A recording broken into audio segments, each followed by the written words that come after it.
खबर में खुश आमदेद। मैं हूं आपका होस्ट सईद काजी।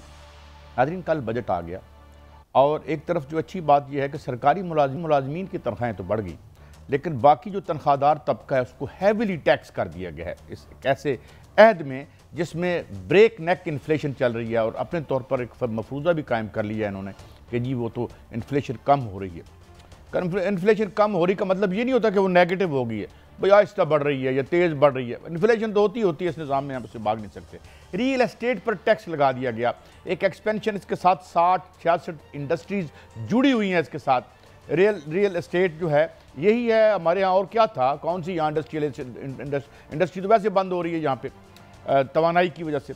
नून लीग के इत्तेहादी भी बजट पर नाराज़ हैं। क्या मामला है, क्या ये एक नाराज़गी है या जस्ट एक दिखावा है? बानी PTI की रिहाई की खबरों में कितनी सदाकत। हमारे साथ मौजूद होंगे अरशद अब्बासी साहब, माहिर हैं तवानाई के मैशत के, मलिक रियल एस्टेट एक्सपर्ट हैं शौकत बसरा साहब, रहनुमा PTI हमारे साथ होंगे, अली गोहर बलोच रहनुमा मुस्लिम लीग नून हमारे साथ होंगे। इस वक्त हमारे साथ हैं एहसन मलिक साहब। एहसन मलिक साहब, ले दे के हमारे पास ये रियल एस्टेट ही थी कि चले इसमें कोई डेवलपमेंट हो रही है, कोई थोड़ा सा पैसा ट्रिकल डाउन करके नीचे आ जाता है, कोई कंस्ट्रक्शन हो रही है या कोई इसमें तो ये इसके साथ क्या, पहली बात तो ये कि इसकी टैक्सेशन क्या हुई इस पर, यह भी ज़रा वजाहत कर दें। इसके नताइज आपकी नज़र में ओवरऑल मईशत और इस सेक्टर पर क्या निकलेंगे? एहसन मलिक साहब।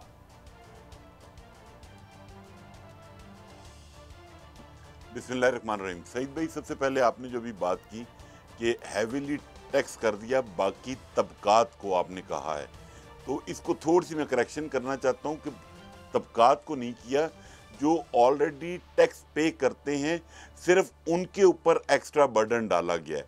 जो पहले ही नॉन फाइलर है वो दोबारा आपकी इस हैवी टैक्सेशन के बाद ना वो पहले फाइलर बनने के लिए तैयार था, और अब तो उसका और अज़म पुख्ता हो गया कि हमें फाइलर बनने की ज़रूरत नहीं है, क्योंकि आप जिस लाइन पे लेकर चलना चाह रहे हैं, जो ट्रस्ट डेफिसिट है, जो आज अपनी पोस्ट ब्रीफिंग में वज़ीर ख़जाना साहब ने भी जिसका जिक्र किया कि बहुत ट्रस्ट डेफिसिट है, हम मानते हैं इसको कम करने की कोशिश करेंगे, वो कम करने के बजाय उन्होंने और उसको पेंट करना शुरू कर दिया कि उसकी परसेंटेजेस बहुत बढ़ा दी। मैं कोई नॉन फाइलर्स का स्पोक्स पर्सन नहीं हूँ, उनको फाइलर होना चाहिए, बट मेरा ये बिलीफ भी है कि गवर्नमेंट के अच्छा, मुझे जरा ये बताएं कि जो बराह रास्त एहसन मलिक साहब टैक्स नेट में बराह रास्त क्या हुआ, यानी कौन कौन से इक़दामात जरा उनको पॉइंट आउट कर दें और फिर उनके नताइज पे भी बात करते हैं। एहसन मलिक साहब। सईद भाई, बात यह है कि अभी सबसे पहले आप डिस्कस कर लें, इन्होंने एक टैक्स इंट्रोड्यूस करवाया है, फेडरल एक्साइज ड्यूटी। उसके बेसिकली बजट इन्होंने बनाया है हैस्टीनेस में IMF की अप्रूवल लेने के लिए, ताकि ये अपना जो टारगेट है 9,400 और 12,900 के दरमियान का डिफरेंस गैप है वो पूरा करके दिखा सकें नंबर्स में कि हम यहाँ से ये पैसे पूरे कर लेंगे। इन्होंने 5% FED लगाई है, जो कि टेक्निकली मेरी एक दो लॉयर से बात हुई है, वो रियल इस्टेट पे लग ही नहीं सकती, लेकिन इन्होंने लगा दी, और उसी तरह लगा दी जैसे इन्होंने 2022 में 7E एक डीम इनकम टैक्स लगा दिया, जिसको 3 हाई कोर्ट्स अब तक अबॉलिश कर चुकी हैं, अल्ट्रा वायरिस कह चुकी हैं कि जो भी प्लॉट की ट्रांजैक्शन होगी या घर या फ्लैट, जो भी डेवलपर या बिल्डर बेचेगा वो 5% गवर्नमेंट को FED पे करेगा। और उसके बाद एक और छोटा सा उसमें लकूना डाला हुआ है जिसकी क्लैरिफिकेशन रिक्वायर्ड है कि नई अलॉटमेंट। एहसन मलिक साहब, माफी चाहता हूं, मेरी अजान की ब्रेक है, एक अजान की ब्रेक है, मेरे मेहमानों से दरखास्त है, एक छोटी अजान की ब्रेक के फौरन बाद हम हाजिर हो रहे हैं।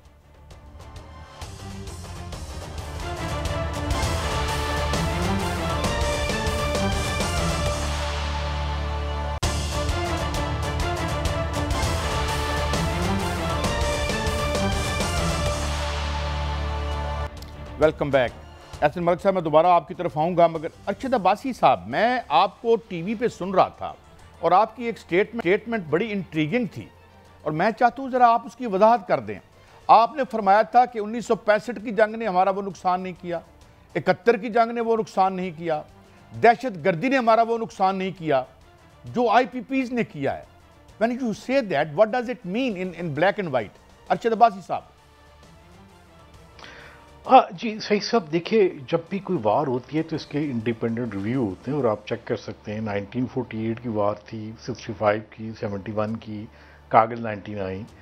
आप अगर सबको ऐड करें तो उसके लॉसेस इंडिपेंडेंट मुख्तलिफ इंस्टीट्यूशंस हैं, ज़रा वो कंपेयर करें और हमें पावर सेक्टर ने नुकसान कितना पहुँचाया है। यानी इसने इस हद तक नुकसान पहुँचाया, जो बात कह लेने दीजिए, आज जिसकी वजह से वो आज़ाद कश्मीर के लोग जो बड़े हम्बल से थे, आज देखें वो क्या नारा लगा रहे हैं। वो कहते हैं इंडिपेंडेंट कश्मीर। आपका पंजाब का, सिंध का, आप कहते हैं ना पाकिस्तान की सोवरेनिटी कुछ चैलेंज हो गया। और मैं नहीं कह रहा, हमारे खुद वज़ीर-ए-आज़म साहब इंटरनेशनल वर्ल्ड फोरम पे कह रहे हैं कि जी पावर सेक्टर ने हमें एक जी बैगिंग बॉल बना दिया। देखिए, मैं एक साल किसी अकाउंटेबिलिटी इंस्टीट्यूशन में भी रहा हूँ और मैं खुद देखता हूँ कि सच्ची बात यह है कि हमारे यहाँ जो नेपरा है, जो कि रेगुलेटर है, या मिनिस्ट्री ऑफ पावर है, अगर आज हम सच्ची बात से कोई कमीशन बनाएं तो देखते हैं कि नरेंद्र मोदी या नेतन्याहू या गुलबाशन नेम जो हमारा सबसे बुरा दुश्मन है, उसने हमें क्वांटिटेटिव नुकसान कितना पहुँचाया, इन लोगों ने कितना नुकसान पहुँचाया। और देखिए, इस हद तक आप अपने स्टाफ से पूछिए, आपका जो लो स्टाफ है जिसकी सैलरी 30,000 है, 35,000 है, उनका बिल कितना का आ रहा है? क्या दुनिया में किसी और जगह पे ये है? अब्बासी साहब प्लीज साथ आप कंटिन्यू करें, मैं बाद में अपने सियासी दोस्तों से भी, आप जरा इन पर्टिकुलर मेरा ब्लैक एंड व्हाइट में बताएं। मुझे 93 का तो याद है जब हेजल ओलेरी आई थी। मैं सईद कैसा, मैं आप बताऊं, मैं कल परसों मैंने एक लेटर भी लिखा प्राइम मिनिस्टर को। मैंने कहा देखो यार, ये तुम नेट मीटरिंग जो कि 19 रुपए की बिजली दे रहे हैं आपको, क्लीन नीट एनर्जी दे रहे हैं, आप 50 रुपए की, 60 रुपए की बिजली ले रहे हैं कोल पावर प्लांट से। और वो जो बंदा कहता था कि मैं बड़ा साफ शफाफ हूँ, LNG मैंने इतना किया। काजी सईद साहब, पाकिस्तान के अवाम से मैं पूछता हूँ कि जो LNG के 3 मेजर पावर प्लांट लगे, ज़रा उनसे बिजली हमें पर यूनिट कितने की मिलती है? नेट मीटरिंग, यानी वो आदमी जो कि एक आम आदमी, आप यकीन करें, मैं तो इस्लामाबाद है, साथ गांव है, यहाँ पे 1 kVA का भी लगा हुआ है। जिस बंदे को, यानी जिसे कहते हैं वो टोटल इलिटेट है, उसकी विजडम देखें। साथ ही जो मिनिस्ट्री ऑफ पावर में लोग बैठे हुए हैं, जो हमारे वजीर हैं, जो बड़ी बड़ी हुकूमतें हैं, इनकी विजडम देखें। आज आम आदमी की अकल ने क्या किया, उसने पाकिस्तान को चैलेंज किया। उसने कहा देखो, जब इसको आपने पावर किया, जब वो सोलर पावर लगा रहा है, तो देखें उन्होंने क्या किया। मैं कहता हूँ मार्च के महीने में भी आप देखें 2800 मिलियन साहब हु यू होल्ड रिस्पांसिबल। एक तो आज उसके ऊपर हम टैक्स लगाने की कोशिश करेंगे। यार इनका गला कैसे घूटे? नहीं, महंगी बिजली IPP से लेनी है यार, इतना जुल्म मेरा ख्याल है। देखिए सही साहब, एक बात बताऊँ, हमें बड़ी लोग पोस्ट भी करते हैं, ये भी करते हैं जी इसराइल में बड़ा जुल्म किया गजा में। मैं कहता हूँ कि वो जो 40,000 फ़लस्तीनी हैं वो ज़िंदगी कैद से आज़ाद हो गए, वो शहीद हो गए। लेकिन हमें जो अपनी गवर्नमेंट हमें सज़ा दे रही है, हमें कहती वो सज़ा कि ज़िंदगी भर की सज़ा। और आखिरी बात मैं आपको बात कहूँगा, आपने मुझे DSNG भेजी, मैं बैरियर एन्क्लेव में रहता हूँ। आप यकीन करें, एक लोग सवाल करते हैं, कहते हैं ये टैक्स लगा रहे, कभी आपने करप्शन पे किया है? यहाँ पे बैरियर एन्क्लेव में एक LDC है इनकम टैक्स का, उसके पूरी स्ट्रीट का मालिक है, इज ऑनर। वो सेकंड एक डिप्टी डायरेक्टर, उनके प्लादे हैं यहाँ पे। आप देखिए, क्या पाकिस्तान में किसी ने बात की कि ये जो लीकेज है, आप माशाल्लाह बड़े प्रोग्राम करते रहे, कैसे पैसे गए दुबई में? दुबई वो 13 बिलियन कैसे गए और किस किस के? साहब हमारे कार्रवाई हो, मुझे बताएं। हमने, मेरे भी अजीज दोस्त हैं, वो कहते हैं हम पैसे क्यों लगाएं जब आपका वज़ीर दाखिला वहां लगा रहे हो। कहते हैं जी हमारा राइट है। ये बता नहीं, असल बात टैक्सीज के ऊपर लगा रहे हैं। नहीं, मैं आगे बढ़ता हूँ। जो आपने बात की है, पहले मैं जाऊँगा अली गौहर बलोच साहब रहनुमा, हमारे दोस्त मुस्लिम लीग नून के। अली गौहर बलोच साहब ये माहिर हैं और बड़े इंटरनेशनल इंस्टीट्यूशन में भी ये सर्व करते रहे हैं कि इंडिया ने हमारे साथ वो हाथ नहीं किया जो हमारे अपने हुक्मरानों ने, जिसमें पीपल्स पार्टी भी शामिल थी, मुस्लिम लीग नून भी शामिल थी, PTI भी शामिल थी। क्या ये यानी नेतान्याहू हमारा दुश्मन नहीं है? हमारे घर में हमारे दुश्मन है। गौहर बलोच साहब, आप मुस्लिम लीग नून या PPP या जो भी हो, आप शहरी और पाकिस्तानी भी तो हैं। How do you look at this, आज जो हमारी बर्बादी माशी हुई है? अली गौहर बलोच साहब। बिस्मिल्लाहिर्रहमानिर्रहीम। देखें, जितने भी पार्टिसिपेंट हैं प्रोग्राम में, जाहिर है वो अपनी जगह पर अपने फील्ड के माहिर हैं और उसमें वो बेहतर राय भी रखते होंगे। किसी की राय के साथ इत्तेफाक करना या इख्तिलाफ करना अपना है। मैं सियासत का तालिब इल्म हूँ और उसकी हैसियत से मैं ये बात कर रहा हूँ कि 2013 में जो सबसे बड़ा क्राइसिस था वो एनर्जी क्राइसिस था, और उस वक्त पूरे पाकिस्तान में जहाँ कहीं भी हम कंपेन करने जाते थे तो ये कहा जाता था कि अगर लोड शेडिंग का खात्मा हो गया तो आइंदा इससे बड़ा हमारी कौम का और कोई मुतालबा नहीं। अल्हम्दुलिल्लाह वो खात्मा हुआ। जहाँ तक कीमतों की बात है, मुझे याद है कि 2013 से लेकर एंड 18 तक 5, साढ़े 5 रुपए 6 रुपए तक यूनिट बिजली का आम आवाम को मिलता था, ट्यूबवेल का भी मिलता था। ये पूरी पाकिस्तानी कौम गवाह है। हमारा बैकग्राउंड जो है वो ज़राअत से भी है, तो मैं समझता हूँ कि वो मतलब जो टाइम था जिसमें कि ये कारखाने लगे थे बिजली पैदा करने के और मुल्क की तारीखियाँ दूर हुई। बाकी IPP और बलोच साहब यही तो है। अच्छा, एक और सवाल आपसे बात जारी रखिए। क्यों ये तस्सर है कि आप नेट मीटरिंग या सोलर के खिलाफ हैं? ये तस्सर क्यों है? पॉलिटिकली आपको ये भी तो डैमेज करेगा। ख्याल है कि देखें ना, ये जो बजट है ना, जितने भी प्रोपोगंडा मास्टर्स हैं जो पाकिस्तान में मायूसियों को फैलाते हैं और जो कि खतूत भी लिखते हैं कि पाकिस्तान को IMF कर देना दे, पाकिस्तान की दुश्मनी में हर जगह पर खड़े हो जाते हैं जाकर, चाहे वो कोई भी फॉरम हो, चाहे वो IMF का हो, चाहे वो यूरोपीय यूनियन का हो। उनका हमेशा एक ही मुतालबा होता है कि पाकिस्तान को कर्जा न दे, पाकिस्तान के साथ तल्लुकात न रखे, पाकिस्तान के साथ ये कर दे, और वो समझते हैं कि हम पाकिस्तान के सबसे बड़े चैम्पियन हैं और पाकिस्तान के सबसे बड़े हमदर्द हैं।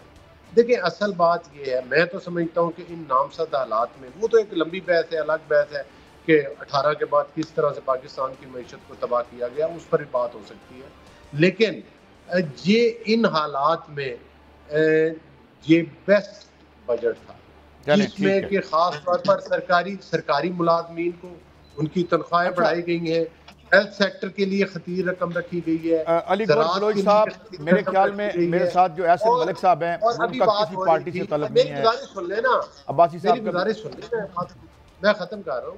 मैं ये गुजारिश कर रहा हूँ कि खास तौर पर जो मतलब है कि आम आदमी पर बोझ नहीं पड़ा। अभी बात हो रही थी कि जो हमारा सेक्टर है जिसमें सैलरीड क्लास को तो आपने यानी सारा टैक्स उस पे लगा दिया। हाउसिंग का सेक्टर है और ये सारे जो प्रॉपर्टी टैक्स लगे हैं। देखिए, बात ये है कि प्रॉपर्टी टैक्स उन लोगों पर ही लगा है जो किसी हद तक अफोर्ड करते हैं, जिन्होंने प्लॉट खरीदने हैं। लेकिन तनख्वाहदार जो प्राइवेट सेक्टर का है वो तो मारा गया, उधर तनख्वाहें आपने सरकारी बढ़ा दी, हमारी जो है वो आपने 35% तक जो है वो टैक्स लगा दिया। अच्छा, चले मैं आगे बढ़ता हूँ। बलोच साहब, मैं दोबारा आपकी तरफ आऊंगा।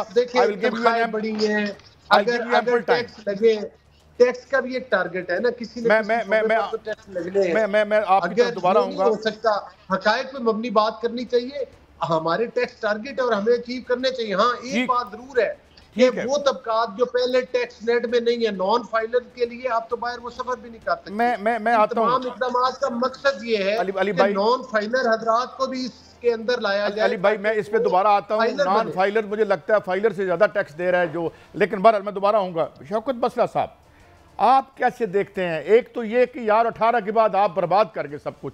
एक तो पहले मुझे इसकी वजाहत करें जिस तरह अली गौर भाई ने कहा, और दूसरा ये कि ये मुझे बताएं, एनर्जी सेक्टर में आप भी बाकी पार्टियों में भी रहे यार, ये अब्बासी साहब तो किसी पार्टी के आदमी नहीं है।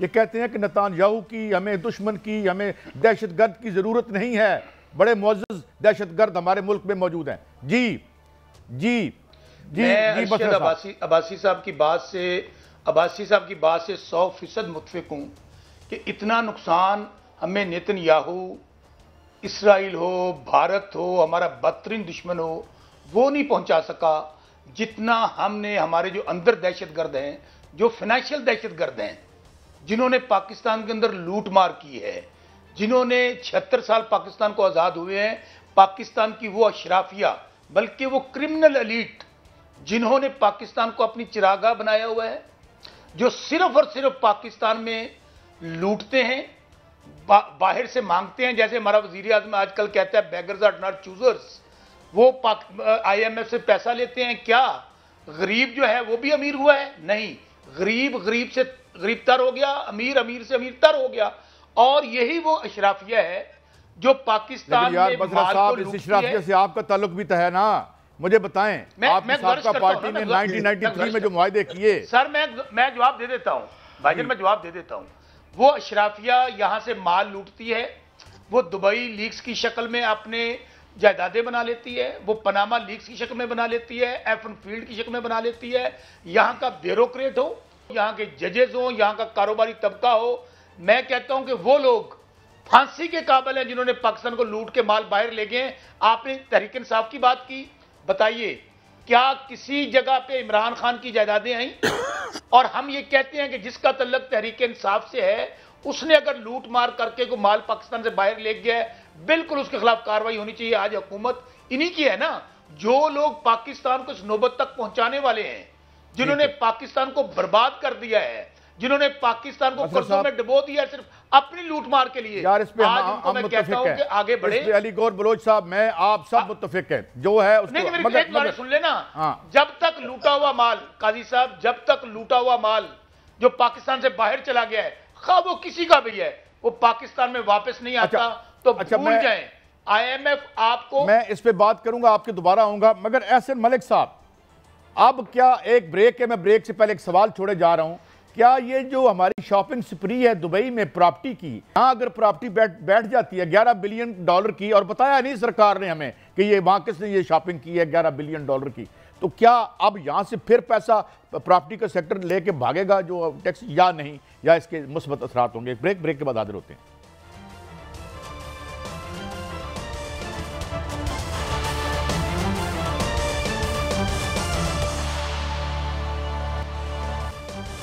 एहसन मलिक साहब, इस बात पे तो हम सब का इत्तफाक है कि जो चोर है उसको फांसी लगाओ, मगर हकीकत ये है कि अवाम ही फांसी लगती है मुहावरतन।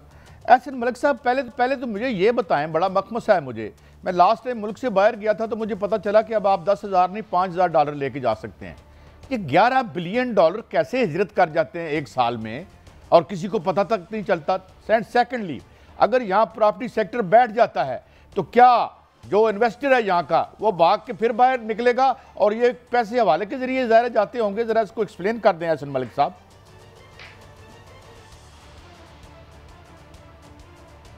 सईद भाई, बात ये, पहले तो सबसे पहले जिन्होंने इस साइड पे इशारा किया, मैं उनको एक चीज़ बताऊं कि ये जो 11 मिलियन या $12 बिलियन की प्रॉपर्टी खरीदी गई दुबई में, उसको चेक करने का यहाँ पे एक DG साहब बैठते हैं जिन्होंने उसको वेरीफाई करना था कि सईद साहब ने या मोहसिन नकवी साहब ने ये प्रॉपर्टी कैसे खरीदी। तो अपने रिकॉर्ड के लिए आप भी चेक कर लीजिएगा कि जिस रात ये दुबई लीक्स आई हैं, उसके दूसरे दिन जो उस सीट पे बंदा बैठा हुआ था उसको फारिग करके किसी ऐसे बंदे को चार्ज दे दिया गया जो इस मामले को दबा के रखे। ये मैं आपके लिए ये जरा बता दें ये कौन सी पोस्ट है, और ये जरा एक्सप्लेन कर दें इस बात को। मैं चाहता हूँ इस बात को एक्सप्लेन करें कि कौन इस बात को बता सकता था या वेरीफाई कर सकता था? ये सर जी DG इंटरनेशनल प्रॉपर्टीज डील करता है FBR में। उसकी जगह उनको हटाया गया और उसकी जगह मेंबर ऑपरेशन को चार्ज दे दिया गया। और रिसेंटली मेंबर ऑपरेशन साहब वही आदमी हैं जिन्होंने लाहौर में एक LTU में एयर कंडीशनिंग कंपनी की रिश्वत जो 8 करोड़ रुपए में डील हो रही थी, जिसके अंदर गोलियां चल गई LTU और RTO में, उन अफसरान को इंक्वायरी करके सारों को OSD बना दिया और मामले को रफा दफा कर दिया, बजाय इसके कि वो मामला FIA को दिया जाता और लोगों को निशाने इबरत बनाया जाता ताकि बैरिया इनक्लेव के अंदर पूरी गली में लोग प्लॉट ना खरीदते। हम अपने पॉइंट की तरफ आते हैं। सही साहब, बात यह है, हमने जब बजट ट्रांसमिशन की, मैंने आपसे तब भी कहा था, अगर आपको याद हो, कि हमारे पास ये जो लोग FBR में बैठे हुए हैं इनका कैपेसिटी का इशू है, और उसका सबसे बड़ी एग्जांपल ये है, ये खुद black money undeclared amount create करवाते हैं। अभी भी ये जो बजट आया है ये उसकी सबसे बड़ी एग्जांपल है कि आप मलिक साहब मुझे ब्रीफली ये बताइएगा, फिर मैं आगे बढ़ता हूं दोस्तों। ये मुझे बताइएगा कि इन टैक्सेशन, इन मेजर से प्रॉपर्टी सेक्टर पे क्या असर पड़ेगा? सर, इससे सबसे बड़ा जो असर पड़ेगा वो नेगेटिव इम्पैक्ट ये आएगा कि गवर्नमेंट का एक माइंडसेट लोगों को पता चलता है, और स्पेशली प्राइम मिनिस्टर साहब शहबाज शरीफ साहब ऑलरेडी कितने फोरम्स पे ये कह चुके हैं कि रियल एस्टेट सेक्टर एक नॉन प्रोडक्टिव सेक्टर है। तो इस सेक्टर में क्यों कोई इन्वेस्टमेंट करे। और हालांकि मुझे ये समझ नहीं आती कि प्राइम मिनिस्टर को ये समझ नहीं आ रही कि 1.5 करोड़ घरों की शॉर्टेज है, वो कैसे पूरे होंगे, एक आम आदमी को घर कब मिलेगा, इस चीज़ की तरफ ध्यान नहीं जाता इनका। बात यह है, मैं ये नहीं कहता, आपके प्रोग्राम में पहले भी कहा था कि सारे रियल एस्टेट वाले अच्छे हैं। अगर भाई जो 500 कनाल की सोसाइटी 50,000 फाइल बेच रही है, उसको पकड़ना FIA का काम है, बट वो कोलेशन पार्टनर है आपकी पॉलिटिकल अशराफिया के, आप उनको खुद नहीं पकड़ते, उनकी सोसाइटीज की। अच्छा, मैं अब्बासी साहब आपकी तरफ आता हूँ। अब्बासी साहब, मैं 10 दफ़ा इस फोरम पे बैठ के कह चुका हूँ, हमें PMLN, PPP, PTI एस्टेब्लिशमेंट की लड़ाई में उलझाए रखते हैं और माल जो है यहाँ से 12-14 बिलियन डॉलर निकल जाता है। मुझे ये बताएं, क्या हम अवाम ये मुतालबा नहीं कर सकते? मेरे साथ अली गौर बलोच साहब एक पार्लियामेंटेरियन बैठे हैं, मुहब्बे वतन पाकिस्तानी बैठे हुए हैं, कि ये कल जाएं असम्बली के फ्लोर पे और कहें कि जितने मुआहदे हुए हैं इनको पब्लिक किया जाए और जिसने किया है उनको सामने लाया जाए। क्योंकि मैंने एक प्रेस रिलीज देखा वर्ल्ड बैंक की, शायद अब भी उस पर वेब पे लगा हुआ है, कि 10 साल में वो कहते हैं कि 45 बिलियन डॉलर का हमें टीका लगा। I think it is a gross understatement. तो क्या हम नहीं आवाम मांग सकते कि हमें बताओ यार ये मुआहदे किसने किए? जनाब अब्बासी साहब। आपकी बात बिल्कुल ठीक है। देखिए, जब यहाँ पे LNG का केस हुआ था तो आप चेक कर सकते हैं कि इंडियन लोकसभा, राज्यसभा, दोनों जगहों पे उनके मायदे पब्लिक, नेशनल असम्बली की, उनकी जो असम्बली है वहाँ पे पब्लिक किए जाते हैं, डिबेट होती है। यहाँ ऐसी बात बिल्कुल नहीं होती। लेकिन यहाँ पे एक अभी बलोच साहब एक बात कर रहे थे, मैं बलोच साहब को एक ही बात कहूँगा, ईद के दिन मेरे ख्याल में जब नमाज पढ़ेंगे तो सजदे में एक बात उनको याद आएगी कि ये जो कहते थे ना कि 10,000 मेगावाट हमने जमा ऐड किया, वही हमारे गले का फंदा पड़ गया। क्यों? इस तरह कि जब 2014 में जब चाइनीज़ प्रेसिडेंट ने बुलाया था डेलीगेशंस, उसमें मैं भी था, एहसन इकबाल भी थे, शाहिद हुसैन भी थे, और वहाँ पे खुद चाइनीज़ ने कहा, सबके सामने कहा, भाई होल्ड डाउन, देखो ये जो कोल पावर प्लांट आप ले रहे हो ये ब्लैक एंड वाइट टेलीविजन की तरह हो जाएगा, आप सोलर की तरफ आए। आज देखें क्या हो रहा है, तकरीबन 10% हर महीने लोग यानी कंज्यूमर निकल रहे हैं, और ये हमारे पास बिलालगंज का स्क्रैप रह गया जो कोल के पावर प्लांट ये लेके आए। हमें सोचना चाहिए कि इनकी अकल क्या। और एक और बात है, उस वक्त आप चेक करें नेट के ऊपर 14 अगस्त 2014 एक पॉलिसी ब्रीफ है, लेटर टू नवाज शरीफ, एहसन इकबाल के, देखो यार ये जुल्म मत करना, ये आपने नहीं करना वरना ये होगा। वार्निंग के बावजूद भी जब करते हैं तो बताइए फिर क्या हाल होगा। ये काम हमने हाथों से किए हुए हैं। मेरा ख्याल है कभी बलोच साहब मियाँ साहब से मिलेंगे या शहबाज शरीफ साहब से मिलेंगे तो पूछेंगे कि मियाँ साहब दसो की कीता जी, अकेले में बता दें कोई बात नहीं, लेकिन हमने ये अपने हाथों से किया है। आप यकीन करें, हमें बात का बड़ा दुख होता है। आपको बताऊँ कि अभी जब इलेक्शन हो रहे थे, पता मोदी क्या कह रहा था, टी बॉय एक अनपढ़, उसने कहा जी हमें तो गोली चलाने की इजाज़त नहीं है, ज़रूरत नहीं है, हम तो बैठे बैठे जीत गए। ये देखें इन्होंने अपने साथ खुद ही क्या हाल किया, आप भी सुन रहे होंगे। हमने अपने हाथों के साथ ये हाल किया, लेकिन जिन्होंने हमारे साथ ये हाल किया उनकी प्रॉपर्टी यहाँ पे नहीं है, यहाँ पे लंदन है, कोई और है। ठीक है, इंडियंस की प्रॉपर्टी भी दुबई में है, लेकिन इंडियन किसी जनरल की नहीं है, किसी ब्यूरोक्रेट्स की नहीं है। ज़रा पता करना, कोई एक ब्यूरोक्रेट, एक मिनिस्टर, एक किसी की जनरल की प्रॉपर्टी बाहर निकल आई नहीं है। ऐसा ये नेशनल कैरेक्टर वहां पे है, यहाँ पे नहीं है। अच्छा, मैं आप चूंकि आपने निशाने पे रख लिया, I know Ali Gaur Baloch is a thorough gentleman and he is a मुहब्बे वतन पाकिस्तानी है, हमारे दोस्त हैं अली गौर बलोच साहब। बिल्कुल, वो पूछेंगे, वो अकेले पूछेंगे मेरे ख्याल में। मैं आपसे पूछेंगे और पाकिस्तानी के तौर पे मैं ये आपको असेंबली के फ्लोर पे ये नहीं मुतालबा करना चाहिए कि ये जो DG इंटरनेशनल प्रॉपर्टीज था इसकी ट्रांसफर किसने की, and why we are not being told ये प्रॉपर्टियां 11 बिलियन डॉलर पहले तो बाहर कैसे गया इस साल, और फिर वहां पे प्रॉपर्टियां किसकी हैं? बलोच साहब, now podium to you, because आपके खिलाफ जाहिर है महाज 3 खुले हुए, मैं ज्यादा टाइम आपको दूंगा। बलोच साहब। नहीं, कोई बात नहीं, ये कई महाज हैं और इन महाजों के दरमियान से ही रास्ता निकलता है। यहाँ पर तो वो महाज भी हैं जो कि मैंने बताया कि पूरी दुनिया में जाके तरले करते हैं कि पाकिस्तान को कर्जा ना दो, पाकिस्तान पर ये पाबंदियां लगा दो, पाकिस्तान के ऊपर एतमाद ना करो। तो ये तो कोई नई बात नहीं है, हम उन महादों से नहीं डरते। हमारा काम है मेहनत करना और पाकिस्तान के लिए, पाकिस्तान की मैशत की बेहतरी के लिए आगे चलते जाना। दूसरी बात ये है, जाहिर है कि इनका नॉलेज होगा, इन्होंने सवाल उठाए हैं, इनको सारे कंसर्न जो फॉरम्स हैं उनका पता है, ये ज़रूर उठाएं, इनको उन सवालों का जवाब मिलेगा। लेकिन मैं पूछता हूँ कि यहाँ पर एक पनामा का ड्रामा भी रचाया गया था, उसके नाम आज तक सामने आए? मासवाए एक नाम को जिसको के टारगेट था कि विक्टिमाइज करना है। यहाँ पर जो दुबई लीक्स अभी आई हैं उनके नाम भी सामने लाए, कुछ लोगों का। सर हम आपसे दरखास्त करते हैं आप लेके आए ना, अब तो आपकी गवर्नमेंट। मेरी गुजारिश सुने ना, मेरी गुजारिश सुने। उनके तो कुछ लोगों के डिक्लेयर्ड है, कुछ के डिक्लेयर नहीं है, जिनके जी मैं आऊंगा बसर साहब की बात मुकम्मल करने। आपकी बारी आ रही है तो आप अपनी बारी पे बात कर लीजिएगा, मेरी जरा बात सुन लीजिए। जी बलोच साहब प्लीज गो अहेड। देखिए बात ये है कि अभी बात हो रही थी, इससे पहले बसरा साहब ने भी बात की है। मैं समझा कि ये जो करप्शन की बातें गिनवाने लगे हैं बहुत इंसाफ पसंद हो गए हैं, तो कुछ इंसाफियों का जिक्र कर देंगे। इन्होंने अल कादिर ट्रस्ट का नाम लिया जो अरबों की प्रॉपर्टी इमरान खान ने हड़प की है टेक्निकल तरीके के साथ। इन्होंने उस लेटर का जिक्र नहीं किया जो उन्होंने अपनी काबीना में लहराया था। इन्होंने उन सिलाई मशीनों का जिक्र नहीं किया जिसके जरिए इमरान की जो बहन है वो खरबपति हो गई।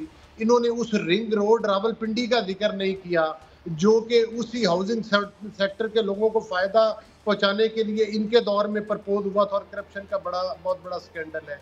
इन्होंने उस वो जिक्र नहीं किया जो इन्होंने ट्रांसपोर्ट खैर से गुल खिलाए थे पेशावर के अंदर, और वो BRT जो पेशावर बनी थी जिसका के खर्चा लाहौर वाली से, मुल्तान वाली से और जितनी भी पंजाब के अंदर बनी उन सब का भी एस्टिमेट अगर कॉस्ट निकाल ली जाए तो उससे ज्यादा था। उसका मैं इन तमाम सवालों का जिन लोगों ने बलोच साहब जिन लोगों ने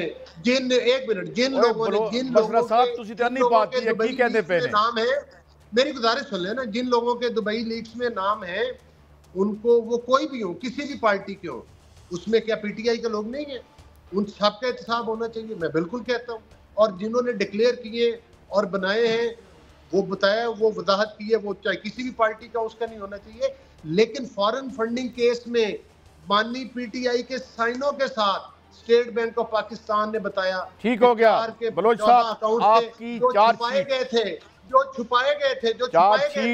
आपकी चार्जशीट लेके मैं बसर साहब की तरफ जा रहा हूँ। भाई इनसे बड़ा चोर डाकू कोई नहीं है। 6-6 कैरेट की अंगूठियां आपने ली, फराग होगी तो आपने मुल्क से भगाया, अरबों रुपए खा गए। ओ जब बात करेंगे वाह जी वाह। हाँ जी बलोच साहब, मैंने आपको जाहिर है मैक्सिमम टाइम दिया। इसी माहौल में कुछ तज्जियाकार भी बैठते हैं, वो भी तज्जिए करते हैं बैठ के बड़े वो बातें, लेकिन सबका एहतराम है, मैं किसी का नाम नहीं ले रहा। ठीक है, उनका टिल्ट किसी न किसी तरफ होता है, वो किसी की किरदार कशी पे उनकी ड्यूटी लगी हुई होती है। बसरा साहब ये तमाम चार्जशीट जो अली गौर बलोच साहब ने लगाई है, अल कादर ट्रस्ट का बताएं, अंगूठियों का बताएं, फरा का बताएं, क्योंकि लुटने वाले तो हम ही हैं ना। जरा आप बताएं, ये जो आपका भी शेयर है फॉरेन फंडिंग केस है, अगर काजी साहब मेरे ख्याल में अगर तमाम चीजें जिन्होंने पाकिस्तान का भट्टा बैठाया, अगर ये सेंसेस में है, होश में है,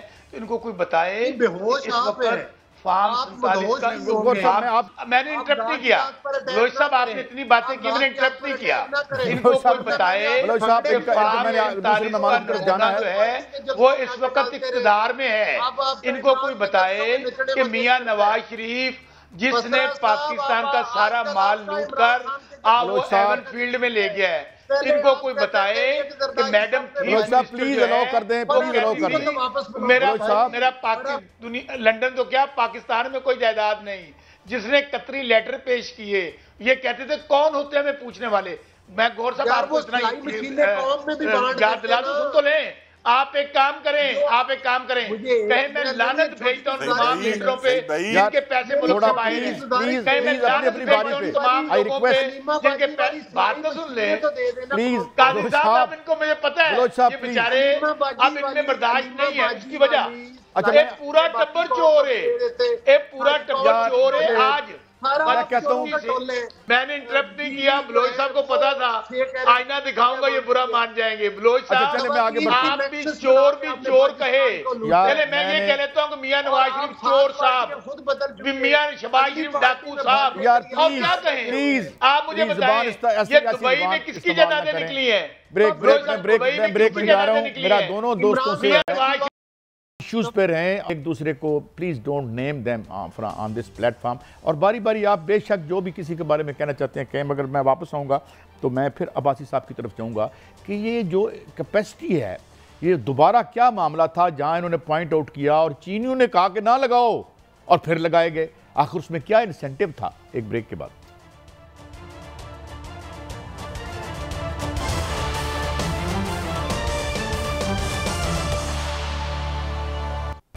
अर्शद अब्बासी साहब, एक खबर तो एहसन मलिक साहब ने दी कि डीजी इंटरनेशनल प्रॉपर्टीज ही खैर से हमने बदल दिया।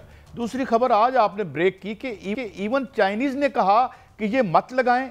आई would like you to please further explain कि उन्होंने हमें क्या मशवरा दिया और हमने क्या किया और आपका उस पर क्या यानी कंट्रीब्यूशन था जनाब अर्शद अब्बासी साहब? काजी साहब सिर्फ देखिए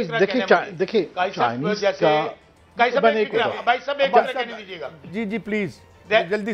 देखिए काई साहब, वो कहते हैं ना लकड़ी का कीड़ा कुर्सी को खा जाता है और कुर्सी का कीड़ा पूरे मुल्क को खा जाता है। जिस तरह इन लोगों ने ये जो गुज़श्ता 5-5, 6-6 बारियां लेकर मुल्क को लूट कर खा के सारा फायदा बाहर ले गए। बलोच साहब मेरे साथ मुतालबा करें कि जिसने लूटा है उस पर लानत भेजे और वो सारा पैसा यार वापस लेकर आए। हम पेशा लोग हैं, मुतालबा करें। अच्छा और बनाए जुडिशियल कमीशन। मैं आपकी बारी पे आऊंगा, लेकिन अब्बासी साहब को प्लीज जरा ये बात, I request you please let the other guest also speak. अपनी झुर्री उठानी है, अब्बासी साहब आज जो हमारी कौम गरीब है, जो आज हमारी कौम आंखों से मर रही है, बसरा साहब ये यार एक खबर लेने दे मुझे, एक खबर तो ले लूं। अब्बासी साहब से मैं खबर ले लूं। सारा जी अब्बासी साहब प्लीज, अब्बासी साहब प्लीज, बाहर ले गए फील्ड में। देखिए बड़े अफसोस की बात है कि दुबई में जी अब्बासी साहब आप जारी रखें सब प्लीज, चोर हैं। प्लीज बसरा साहब आई रिक्वेस्ट। अच्छा सही सब बात ये थी कि जो चाइनीज थे, एक बात तो उन्होंने बड़ी क्लैरिटी में कही, देखे हम सोलर में, विंड में और हाइड्रो पावर में, देखिए आपने नाम सुना होगा 3 गोर्जेस डैम, लकली मैंने भी इसका रिव्यू किया था, यानी एक डैम से 25,000 मेगावाट बिजली पैदा होती है। और ये उन्होंने कहा था हम आपको ये लगा के देंगे रिन्यूएबल। एक बात उन्होंने कही थी कि ये कोल लगाएंगे तो कोल से क्या होगा कि आपके यहाँ पोल्यूशन होगी। पोल्यूशन का मतलब ये कि हीट वेव्स आएंगी, जैसे अब लाहौर आपको पता है एयर क्वालिटी पे दुनिया का गंदा तीन शहर है। और देखिए अभी बार बार जब प्राइम मिनिस्टर बाहर गए थे शहबाज शरीफ, उन्होंने दो बातें कही थी इंटरनेशनल वर्ल्ड इकोनॉमिक फोरम में कि जिसमें 2 चैलेंज है, एक इकोनॉमिक फ्रंट के सॉरी पावर सेक्टर पे और दूसरा क्लाइमेट चेंज। इन दोनों का गहरा आपस में तल्लक है, क्योंकि ये जो हम जिसे कहते हैं डर्टी एनर्जी, ये कोल लेके आए हैं, ये हफ्ता पहले मैंने ये भी स्टडी रिलीज कर दी कि भाई इसका तल्लक इसलिए कि ये जो हम कबाड़ वहाँ से उठा के लेके आए हैं, इसने पाकिस्तान के साथ ये हाल कर दिया है। हमारी सिलेक्शन बड़ी इंसेंटिव क्या था? मुझे ज्यादा 10 दफा मेरे साथ एहसन इकबाल भी थे, मैं एहसन इकबाल को बड़ा समझता था, लेकिन यकीन करें सही साहब, आप तो मीडिया में मुझे लगता है, मैं ये बात कहना चाहूँगा कि जैसे होता है ना कंटेंट राइटर या उस तरह, एहसन इकबाल की जी गेम चेंजर 100 दफ़ा उनको कहा कि यार पहले सोच लो, ये गेम चेंजर ये होगा कि हमें पूरी दुनिया में नाक रगड़नी पड़ गई। सब दुनिया कह रही है कि हम खुद कह रहे हैं, IMF वाले या आप किसी की पढ़ लें स्टोरीज इंटरनेशनल, चाहे न्यूयॉर्क टाइम्स के, कि पाकिस्तान एक बैगिंग बॉल बन गया है। और फिर हमारा दुश्मन क्या कह रहा है कि भाई ये देखो ये पावर सेक्टर की वजह से मर गए, हमें गोली चलानी नहीं पड़ी, ये हमने खुद अपने हाथों से किया है। मुझे अफसोस से कहना पड़ता है कि PMLN ने उस वक्त जो फैसले किए हैं, आज अगर कोई मेरी अकाउंटेबिलिटी करता है इनके ईमेल्स में, और अभी भी वो नेट के ऊपर वो लेटर बड़े पड़ा हुआ स्टडी के प्लीज़ ये टेक्नोलॉजी नहीं लेनी, आपने नहीं लेनी। आप मारे जाएंगे। ये ऐसे ही है। मुझे बताएं, कोई बंदा अभी को नोकिया का टच वो बटन वाला सेट लेके आएगा क्या? आज कोई हम में से ये लेटर आपने लिखा था अब्बासी साहब? हमने तो ये काम, did you write that letter yourself? आपने यानी लेटर तो बड़ी छोटी चीज है जी। पॉलिसी ब्रीफ पूरी दुनिया में वो पब्लिश हुआ है, बड़ी न्यूयॉर्क टाइम में पब्लिश हुआ है। डेट है अगस्त 2014 और वो 14 पेजेस हैं। मैं तो उससे बड़ी बात भी कर रहा हूं। और जाके बड़ी टॉक्स शो में बड़ी बातें बताई कि ये आप नहीं लेना। मेरी ये दोनों बंदे यहाँ लड़ते, मैं इनसे बात करूंगा। मैं इस बात बैठा हूँ, मैं IMF को खतूत लिखते रहे, मैं इनसे एक दोनों को रिक्वेस्ट करूंगा, आपने एक दोनों ने काम चेक करना है कि देखिए हमारा बड़ा जोर है इनकम सपोर्ट प्रोग्राम पे। 5-6 रुपए एक आदमी जो कंट्रैक्टर था की बात हो रही है, मेंबर बनाया गया। यार ये काम ना करें, ये पाकिस्तान की मईशत को चलाना है या खुदकुशी करनी है, क्या करना है बताएं जरा। जब 40 रुपए वाली चीनी जो है आपने 140 रुपए तक लेकर गए, ये ज्यादती हो जाएगी। मलिक साहब, काजी साहब, जिन मुजरिमों को जेलों में रहना चाहिए था वो बजट बना रहे हैं। जरदारी साहब के आगे भगड़े डाल रहे हैं। मैं कह रहा हूं बजट बना रहे हैं। अपनी अपनी बारी पे अपने दिल की खूब भड़ास निकालें। बताओ ना कब वापस। लेकिन मलिक साहब शरीफ आदमी खामोश बैठे हैं, मुजरिमों का टोला है, अपना मोबाइल देख रहे हैं। प्लीज लेट मी, दिहाड़ीबाज हैं, प्लीज लेट मी। कोई छोटा चोर है, कोई बड़ा चोर है, सब नैले पे दे दें। क्लोजिंग है मेरे दोस्तों, सब दिहाड़ीबाज है, सब कमीशन खाने वाले हैं। सब दोस्तों का आज थोड़ा गर्मी होगी अपने भाइयों में PTI के और PMLN के। बहरहाल सवाल ये है कि ये जो आज की पंच लाइन थी कि हमें किसी नेतान्याहू की ज़रूरत नहीं है, हमें किसी मोदी की ज़रूरत नहीं है। ये जो माशी दहशत गर्दी है, अल्लाह करे कि इसका कोई कमा कर सके, वरना फिर विल बी डूम खाक बदान। इजाज़त दीजिए, अल्लाह हाफिज़।